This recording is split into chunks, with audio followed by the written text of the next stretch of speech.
Atal bridge જેવો જ લાગતો આ બ્રિજ 5 સેકન્ડમાં ધરાશાયી થઈ જાય છે।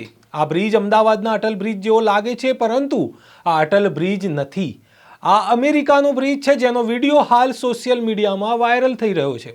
નમસ્કાર, નવજીવન ન્યૂઝમાં આપનું સ્વાગત છે। હું છું આપની સાથે ફૈસલ મંસૂરી।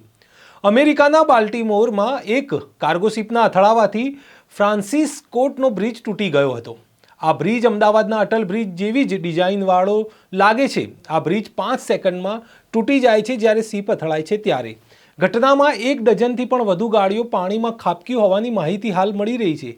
આપ આ વિડીયો જુઓ, જે કેવી રીતે શિપ અથડાયાના બાદ 5 થી 10 સેકન્ડમાં જ ધરાશાયી થાય છે।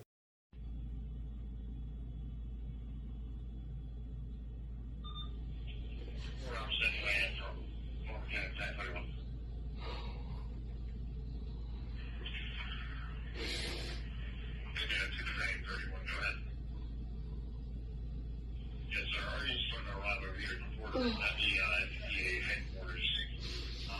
R62 is an after location now that you just arrived. You can leave ahead.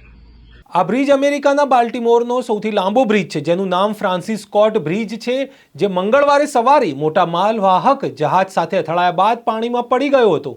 મળતી માહિતી મુજબ પુલ તૂટી પડતા પહેલા આગ લાગી હતી અને ઘણા વાહનો નીચે પાણીમાં પડી ગયા હતા। જ્યારે પુલ તૂટી પડ્યો ત્યારે તેના પર 7 જેટલા બાંધકામ કામદારો અને 3 થી 4 નાગરિક વાહનો હાજર હતા। મોટા પાયે જાનહાનિ થયાના સમાચાર પ્રાપ્ત થઈ રહ્યા છે। જો કે હાલ સોશિયલ મીડિયામાં આ વિડીયો ખૂબ જ વાયરલ થઈ રહ્યો છે। જો કોઈ કહે કે આ અટલ બ્રિજ છે તો માનતા નહીં, કારણ કે તેના જેવી ડિઝાઇન છે, પરંતુ તે અટલ બ્રિજ નથી। આ અમેરિકાના બાલ્ટીમોરનો ફ્રાન્સિસ સ્કોટનો બ્રિજ છે, જે કાર્ગો શિપના અથડાવાના કારણે તૂટી ગયો છે। તો દર્શક મિત્રો, હાલ સમાચારમાં બસ આટલું જ। ફરી મળીશું નવા સમાચાર સાથે। જો આપે અમારી ચેનલને સબસ્ક્રાઇબ ન કરી હોય તો સબસ્ક્રાઇબ કરી લેજો। ફરી મળીશું નવા સમાચાર સાથે। ત્યાં સુધી નમસ્કાર।